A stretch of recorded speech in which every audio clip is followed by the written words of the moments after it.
Baik, bismillahirrahmanirrahim. Assalamualaikum warahmatullahi wabarakatuh. Perkenalkan, nama saya Nurul Komaria.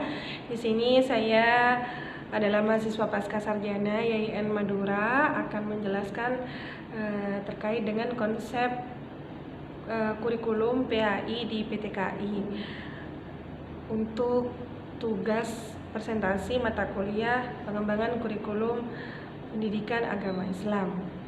Baik, langsung saja. Di sini konsep dasar kurikulum PAI di PTKI. Kurikulum dalam suatu lembaga pendidikan itu sebagai posisi pengatur dalam pembelajaran. Saat ini kurikulum lebih dianggap sebagai suatu pengalaman atau sesuatu yang nyata terjadi dalam proses pembelajaran. Dari beberapa penelitian dan pendapat menyatakan bahwa kurikulum adalah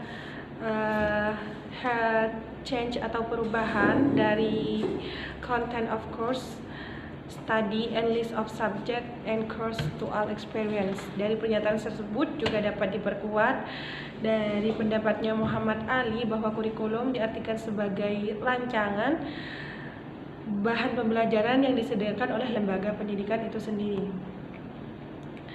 Baik, secara yuridis kurikulum PAI di PTKI berpedoman pada beberapa regulasi nasional, antara lain Undang-Undang Nomor 12 Tahun 2012 tentang Pendidikan Tinggi yang menekankan pentingnya pengembangan kurikulum berbasis kompetensi dan relevansi dengan kebutuhan masyarakat. Selain itu, dalam Peraturan Menteri Agama Nomor 38 Tahun 2017 tentang Standar Nasional Pendidikan Tinggi Keagamaan Islam mengatur standar isi dan proses pembelajaran PAI yang harus menjamin ketercapaian kompetensi lulusan dan aspek keilmuan dan keagamaan.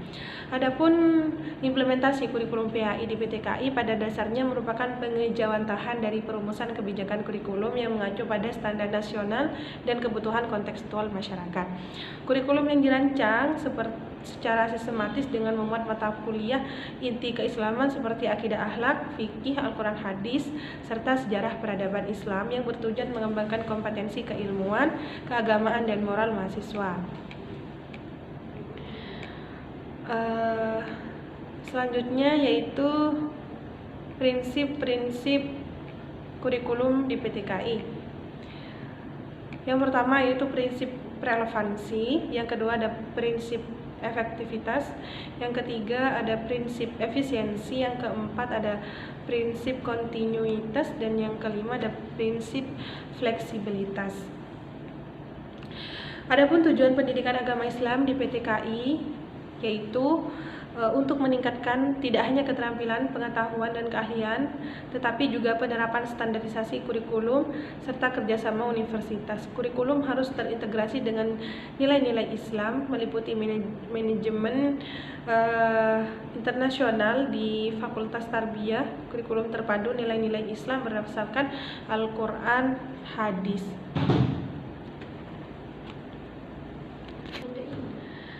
Beberapa aspek penting yang menggambarkan tujuan dari perguruan tinggi Islam di Indonesia. Yang pertama, mencetak insan beriman dan bertakwa, mengintegrasikan keilmuan dan nilai-nilai Islam. Yang kedua, mengintegrasikan keilmuan dan nilai-nilai Islam. Yang ketiga, membentuk lulusan yang siap bersaing secara profesional. Yang keempat, mengabdi dan memberdayakan masyarakat. Selanjutnya, sejarah dan perkembangan kurikulum PAI di PTKI.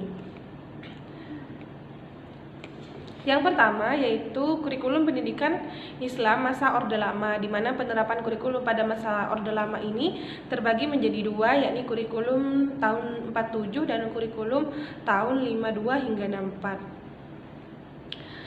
Adapun ciri khas dari kurikulum saat ini adalah saat Orde Lama adalah corak pendidikan zaman Jepang ataupun zaman Belanda yang mendominasi pada masa ini. Menurut Mawardi, masa Orde Lama mengupayakan adanya kurikulum agama Islam di sekolah-sekolah maupun juga pesantren, sehingga dibentuklah tim pengembangan kurikulum agama dengan menunjuk Kiai Haji Imam Zarkashi yang berasal dari Gontor sebagai ketua, dan tim tersebut berhasil menyusun kurikulum agama serta disahkan pada tahun 1952. Yang kedua ada kurikulum pendidikan Islam pada masa Orde Baru.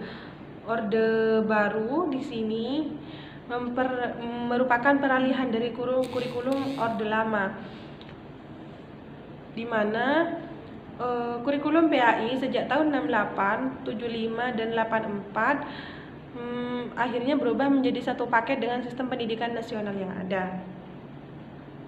Pada tahun 75, pembelajaran pada pendidikan agama Islam dihadapi pergantian yang sangat lumayan signifikan, yaitu terdapatnya surat keputusan bersama 3 menteri dan disusunnya tentang kurikulum madrasah pada tahun 1975. Terus untuk sejarah yang ketiga yaitu kurikulum pendidikan pada masa reformasi, di mana pada masa ini ada prinsip yang mengedepankan transparansi dan keterbukaan yang membawa pengaruh terhadap dunia pendidikan nasional ini ada dalam masa reformasi. Adanya integrasi pendidikan Islam dalam sistem pendidikan nasional menguatkan keberadaan pendidikan Islam untuk semakin diakui pada masa reformasi itu. Selanjutnya yang terakhir yaitu inovasi dan penguatan kurikulum PAI di PT KAI. Hakikatnya, PT KAI ini dibagi menjadi 2 jenis, yaitu PT KIN, Perguruan Tinggi Keagamaan Islam Negeri, dan PT KIS, Perguruan Tinggi Keagamaan Islam Swasta, yang juga sama-sama memerlukan model kurikulum inovatif yang tidak hanya relevan dengan kebutuhan akademik, tetapi juga mampu menjawab tantangan zaman. PT KAI menjadi semakin penting dengan memperluas jangkauan Kementerian Agama, yang memperkirakan pada tahun 2022 akan terdapat 847 PT KAI di seluruh tanah air. Indonesia dikenal sebagai negara dengan populasi muslim terbesar dengan mayoritas sekitar 210 juta penduduk memeluk agama Islam. Selain itu, Indonesia juga menonjol dengan memiliki jumlah perguruan tinggi yang paling banyak dibandingkan negara-negara muslim lainnya. Partisipasi dan kedekatan sangat penting di perguruan tinggi Islam seperti UIN dan IAIN. Meski demikian, isu menjaga jarak kritis masih menjadi tantangan saat ini. Alasan utama kurangnya kedamaian kajian Islam adalah karena banyak cendekiawan Muslim yang melakukan pendekatan kajian mereka dengan bias dan melestarikan gagasan dan sekte yang sudah mapan tanpa analisis kritis. Sudah itu saja teman-teman materi yang bisa saya sampaikan. Mohon maaf apabila ada salah-salah kata. Wassalamualaikum warahmatullahi wabarakatuh.